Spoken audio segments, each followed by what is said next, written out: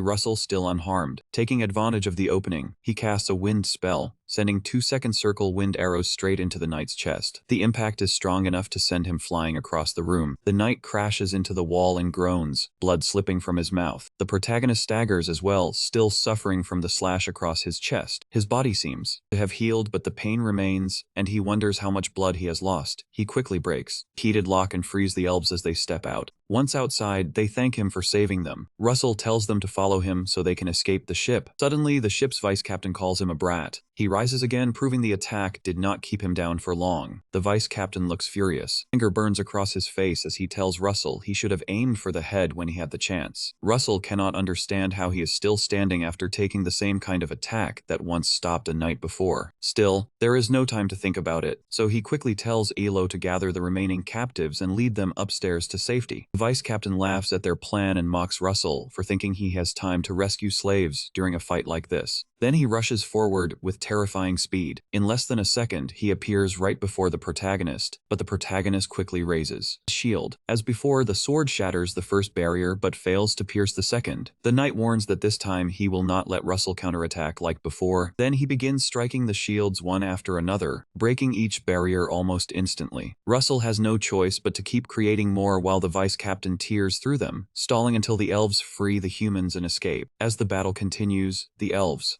manage to retrieve the prison key. The protagonist, Russell, keeps holding on, waiting for them to free the men and the child. The moment Elo shouts that everyone is out and safe, he knows it is time to act. The vice captain keeps cutting through the shields like a madman, and even after hearing Elo say the captives are free, he coldly tells Russell nothing has changed, because he will still chase them all. Russell suddenly speaks in the dragon's voice and tells him that it changes everything. Until now, he could not use his full plan because the room was crowded with prisoners, and then the hole Room bursts into flames, trapping both of them inside. The vice captain is stunned by how quickly the situation shifts. The protagonist says the captives being gone changes everything, because now he can overpower him. Fire fills the room, and when the vice captain looks into Russell's eyes, their reptilian shape unsettles him. He quickly leaps back and resets his stance with both swords ready. The vice captain lets out an uneasy laugh and wonders if Russell has finally decided to end this. Not wanting to wait, he chooses to move. Move first before Russell can make his next move. He charges in again at full speed, and says he will pierce Russell and his shield in a single strike. But as he closes in, a bright light suddenly appears and forces him to slow down. The protagonist has lowered the shield and is now holding one of his own magical creations. It is the special flaming spear he once used to destroy the ice golems. The knight still rushes forward, trying to run Russell through with his sword. For a brief moment, he wonders if it is just an ordinary fire spear. At the instant he senses its aura, he realizes it is far more dangerous, several levels beyond a normal weapon made of fire. Even so, he keeps charging and steps right into the trap. As the vice captain gets close, Russell drives the fire spear into him, and everything blurs. Up on deck, Don Cleek is still fighting the hell dwarves, and soon he starts, cursing as they overwhelm him. The more he cuts down, the more appear, but stopping is impossible. Don Cleek wonders where his foolish brother is and why he still has not come to help. The fire dwarves keep attacking and multiplying, leaving Don Cleek with no choice but to continue fighting. He tells himself he only needs to endure a little longer before striking back. Suddenly, a brilliant light shines up through the floorboards. Don Cleek looks down in shock as it pours from the cabin below, then freezes when the glow grows stronger and begins breaking through the wood beneath him. Seconds later, a huge burst of energy erupts from below and nearly tears the ship apart. A shockwave knocks Don Cleek to the floor, and he collapses as his consciousness slowly fades. She watches everything unfold and wonders what exactly just happened. While she is still staring, a sound reaches her from behind. Miss Daria Snow White sees the kidnapped people beginning to come out. Below deck, Russell lies on the floor amid the scattered wreckage. He appears unconscious, his eyes still closed. A system notification appears, announcing that the protagonist has completed his mission and will receive intermediate mana stones. When the remaining men realize their captain has fallen, they hurry into guard boats to counterattack. Miss Daria Snow White notices their plan and laughs softly as she takes hold of her staff. With her scepter, she calls forth all the fire dwarves. They rise from the ground, curl into round shapes, and she sends the golems flying toward the pirates' boats. They crash into the guard vessels, and the hellfire dwarves land on the nearby smaller ships, quickly destroying them. Meanwhile, in the hold, someone approaches Russell and begins healing him. After a short while, he regains consciousness and asks what happened. When he tries to rise, Ilo tells him not to move. She continues treating him and explains that her mana has not fully recovered, so her healing is slower than before. Once she realizes he is awake, she tells him he did well by defeating 2 knights on his own. But Russell has no idea what she is talking about. Nearby, Don Cleek and his brother are tied to a pillar because of their terrible actions. Then Ilo steps forward and tells Russell that she owes him a great debt. She cannot repay him immediately, but promises she will find a way. She introduces herself as Ilo, Lady of the White Ash Tree tribe, and swears on her ancestors' honor that she will reward him someday. Russell gives his own name and calmly says he only did what a guardian should do. Not far away, the 2 male elves quickly return to the Flame Tower Master. They report on the prisoner's condition, and Daria Snow White praises their efforts. Daria seems impressed by their loyalty and compliments Ilo for raising such considerate subordinates. Russell watches in surprise, realizing the elves are warmer than he expected. Then he asks Lady Ilo what she meant earlier inside the cabin. Lady Ilo looks at him as if trying to recall it, then asks whether he means her comment about sensing a spirit's scent on him. That immediately catches Daria's attention. Russell says that is exactly what he wanted to ask about. Instead of giving a direct answer, Ilo asks whether his blood might be mixed with a dragon's. The question strikes him deeply because it is far too accurate. She explains that she also carries green dragon blood, though in her case it is only a trace, like a single drop in a lake. Even so, she says she learned that dragon blood can draw spirits near. Miss Ilo takes Russell's hands and says the spirit scent around him is unusually strong, which is why she asked. Miss Daria listens closely and begins wondering whether that mixed dragon blood is the reason Russell is growing stronger so quickly. She thinks Russell may one day become someone who shakes the kingdom of Endymion, or perhaps even the entire world. Before long, some good knights arrive to help the captives disembark from the ship. When the time comes to leave, Miss Daria tells Lady Ilo that she assumes Ilo will stay hidden until her mana returns. Lady Ilo confidently says that is exactly what she intends to do. The master says her mansion is nearby and invites everyone to stay there. She also adds that Lady Ilo could help train Russell. Russell looks completely confused, wondering what kind of training the Flame Tower Master has in mind. Ilo sees this as an opportunity to repay him. With a slight blush, she says she would gladly come along. Miss Daria asks Russell why he is making such a fuss about it. She jokes and asks whether he does not want her training. Russell quickly says that is not the case at all, and that he would be glad to receive it. The Master leads the way and tells them the carriages will arrive soon, and they thank her as they head over and climb into the carriages. Russell asks the Flame Tower Master if this training is really possible with the academy term about to begin. Miss Daria simply says Professor Hughes will handle it. Soon afterward, everyone reaches the waiting carriages. A little later, the drivers stop, and it seems they have arrived. Daria says they are here and that the mansion before them is the place. Sensing that the others might feel intimidated, the Flame Tower Master tells them not to be nervous and to make themselves comfortable once they step inside. As they pass through the garden, everyone keeps glancing around the grand mansion. Ilo praises Daria's home, calling it beautiful, and thanks her for showing kindness to her and her people. As they continue walking, Russell looks back and notices something oddly familiar. He pauses for a moment and looks around, feeling strangely drawn to the place without understanding why. And he realizes it. He came here with his parents many years ago. The protagonist, Russell, walks up to Miss Daria and says he wants to ask her something. She stops and turns to listen, and he asks whether the mansion originally belonged to someone else. Miss Daria looks uneasy and jokes that people might think she stole it if they heard that, so Russell awkwardly apologizes. She then admits he is right and says she bought the estate from a merchant association years ago. Russell realizes this estate was once one of his family's properties before his father was killed, and before his family collapsed. He remembers hearing that after their downfall, the estate had been sold for a very low price. Returning to this place under these circumstances feels deeply strange to him. 1 week later, Ilo wakes up and walks into the living room. The master of the Flame Tower examines her aura and says she is pleased to see Ilo has regained much of her mana. Ilo thanks her sincerely, saying it is all thanks to her kindness and support. Daria then mentions their earlier conversation about helping with Russell's training. Ilo answers happily, saying she is more than prepared to assist. Then she suddenly pauses and asks where Russell is. Daria Snow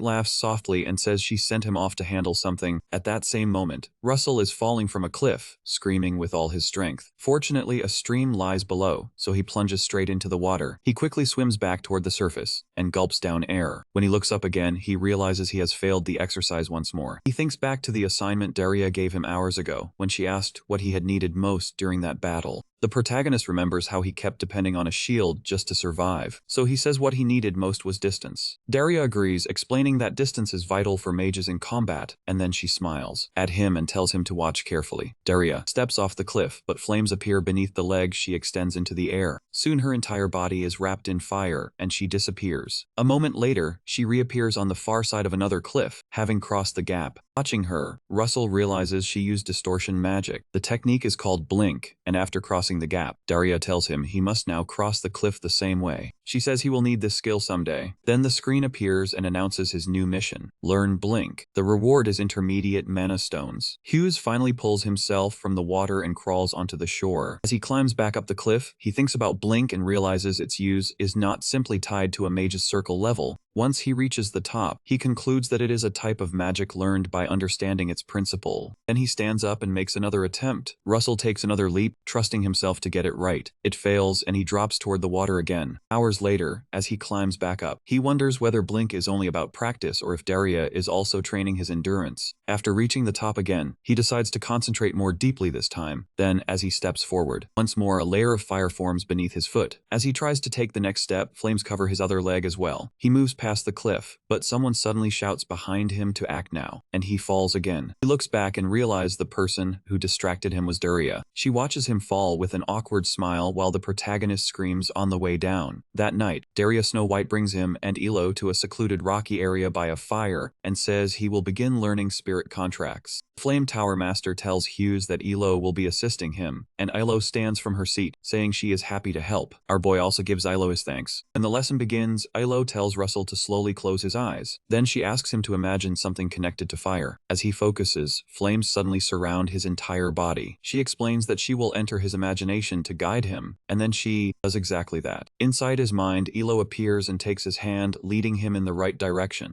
Ilo explains that most people do not realize this, but everyone has a door leading to the spirits, whether they are human, elf, or something else. That difference does not matter, because in the end, every living being is born from nature. Inside his mind, she begins seeing visions of loss and a massive war. Then even more flames burst from Russell's body, growing so intense that even the Flame Tower Master looks shocked. Meanwhile, as Yahello searches his mind, she wonders what the torrent inside his heart could be. She keeps looking and sees a disturbing image of a man falling, nearly overwhelming her. She looks deeper into his mind, moving toward the gate connected to the spirit world. In front of it, a huge whirlpool of water blocks the path. Yahello wonders what that enormous whirlpool could mean. Behind her, Russell is crying intensely. She continues sensing his emotions and first thinks he is filled with hatred, but when she looks closer, it may not be hatred at all. Back in the real world, he winces as painful memories surge back. The mana from both him and Yahello keeps rising until the light becomes blinding. The blinding surge of mana immediately alarms Daria. She sees the light growing so powerful that it seems they might lose control, so she decides to stop them before it goes any further. As their mana continues surging dangerously, Daria Snow White casts a spell to protect them both. Hours later, the protagonist wakes and finds the Flame Tower Master beside him, leaving him startled. His head throbs as he asks what happened to him. He says it felt as though his mana suddenly erupted. While he is speaking, Lady Yahello enters the room. He notices the bandages wrapped around her arms and asks what happened. Lady Yahello tries to reassure him, saying she is perfectly fine. Then a terrible possibility strikes him, and he asks if he caused her injuries. Russell feels deeply guilty and keeps apologizing for hurting her. Later that night, Hughes steps outside to clear his mind and gaze up at the stars. Meanwhile, Daria watches him quietly from inside her office. She decides to speak with Lady Yahello and asks what exactly happened during the training. Yahello explains that they reached the path toward the spirit portal, but they could not move beyond it because a huge flood of emotion blocked the way. She says the feeling seemed like hatred at first, but to her, it felt much closer to sorrow. Then she continues, saying it was a sadness so deep that she could not understand how he had managed to endure it. He had managed to keep it hidden all this time. Sometime later, Daria calls Russell over to her. Miss Daria smiles and tells him that his new training begins today. When he bows and accepts her words, she plainly says his task is cleaning. He looks at her in confusion, unsure what she means. The master of the Flame Tower explains that for the next week, he will help the mansion servants with heavy cleaning. Russell is stunned, unable to understand how deep cleaning counts as training. Daria adds that she and Lady Yahello will be leaving for the capital. Yahello says goodbye and tells him they will meet again next week, so he quickly nods and tells both of them to stay safe. Before leaving, Daria reminds him that this is not a punishment. Russell agrees. Still, he secretly decides to clean the mansion and practice blink whenever he has spare time. Before departing, the Tower Master adds one final rule just in case. He cannot use magic for the entire week. The protagonist is shocked, but after the carriage leaves, he feels lost and accepts it. Later, Russell takes a mop and prepares to scrub the hallway. Since Miss Daria has forbidden magic, he quickly thinks of another method. He rushes across the room with the wet mop, telling himself that even without magic, he can still train his body. In the hallway, he slips on water left across the floor. As he falls, his leg accidentally knocks a nearby vase into the air. He lands flat on his back, and the vase crashes beside him, breaking into pieces. Suddenly, the headmaid appears behind him and asks why he was cleaning so quickly. She then adds that the vase he broke was one of Miss Daria's favorites. He recalls Miss Daria telling him before leaving that all he needed to do was follow the headmaid's orders. Now the headmaid stands over Russell, clearly waiting for him to clean up the mess. Russell quickly gets up, starts gathering the broken pieces by hand, and apologizes for what happened. She puts on gloves and reminds him that he is forbidden from using magic this week. Then she gives him a cloth and tells him to follow her cleaning rules from now on. Later, Russell is told to dust a vase, and the headmaid suddenly appears behind him, warning him to support it from the bottom so it will not fall. While he is mopping the floor, she appears again and asks whether he remembered to clean behind the door. She seems to appear everywhere he goes, and it starts wearing him down. For the rest of the day, she keeps correcting his work and giving him instructions until eventually, when he finally finishes, he drops down somewhere and releases a long, tired sigh. The boy wonders why he has suddenly been turned into a servant as part of his training. He remembers how the headmaid kept appearing to point things out and begins wondering if Miss Daria is trying to train his mental strength. While he is lost in thought, the headmaid announces that it is lunchtime. She heads toward the kitchen and tells him to follow. Russell, clearly wanting no part of it, says he will eat later. The maid fixes him with a sharp stare and tells him in a colder voice to follow her. The protagonist has no choice but to do as she says. Inside the kitchen, the estate workers gather together to eat and chat. Russell realizes many people are working in the village. As he looks around, the man beside him asks for his name. Russell turns and sees an ordinary-looking man smiling at him, then introduces himself as Russell Raymond. The man looks surprised when he hears the name Raymond, as if it is familiar to him. Russell starts sweating,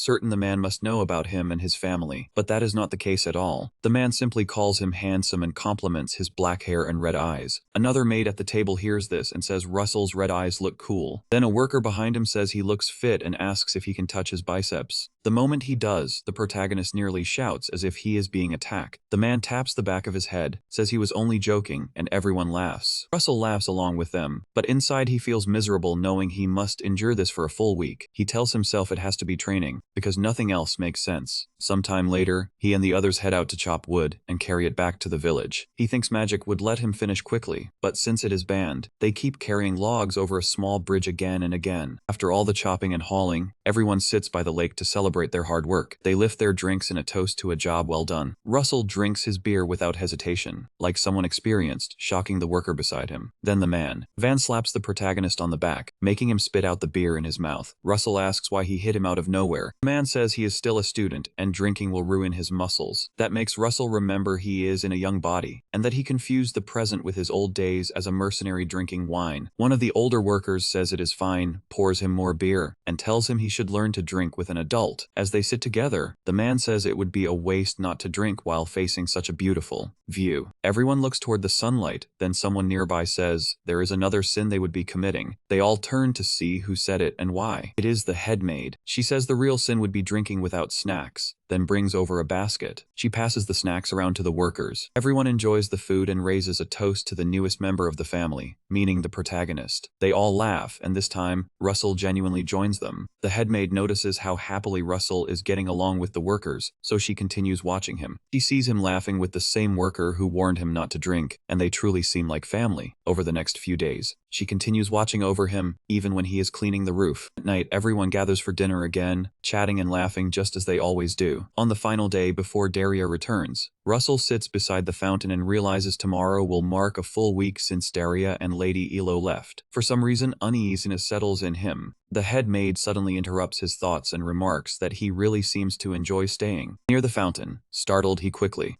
stands up to greet her. She adjusts her glasses and asks how many times he plans to greet her in one day, making the protagonist laugh and say it was just a habit. She asks why he always returns to this place, and he hesitates before giving an answer. In the end, he says this spot reminds him of certain people. She says she heard mages can teleport, so he should simply visit them. Russell explains teleportation is difficult, and even if he could use it now, the people he misses are somewhere unreachable. She dryly says she thought mages had no worries, and he jokes that the idea is absurd. As she turns to leave, she reminds him that tomorrow is his last cleaning day, and tells him to give his best until the end. Russell quickly agrees. Before walking away, she says she knows little about magic, but she believes he is a good person. This time she does not call him Mr. She simply says his name, leaving him moved as he silently watches her go. Then she jokes that even if he never becomes a great mage, she would still hire him as an excellent servant. Russell plays along and says he will consider it. The next morning, the protagonist goes out to welcome Daria and Lady Elo back. They ask whether he has been doing well, and he says he has. Daria pulls Russell aside and tells him to take a walk with her. As they pass through the garden, she says she knows the week must have been difficult for him. He tries to dismiss it, but then she explains that finding medicine to restore Ilo's lost mana after the failed attempt to reach his spirit gate took time. She also says she examined the records and discovered something interesting. Daria Snow White tells him the village once belonged to the Raymond family, and Russell lowers his eyes. He remains silent and tense. Then the master of the flame tower says, Elo told her there was a fierce whirlpool in his heart, which prevented them from reaching the spirit door. She asks whether what he feels is anger or if it is actually sadness. The protagonist keeps his gaze on the ground and says it is all of those feelings at once. Daria Snow White says it reminds her of when she first saw him in the library, studying desperately to improve his magic. Looking back, she realized he'd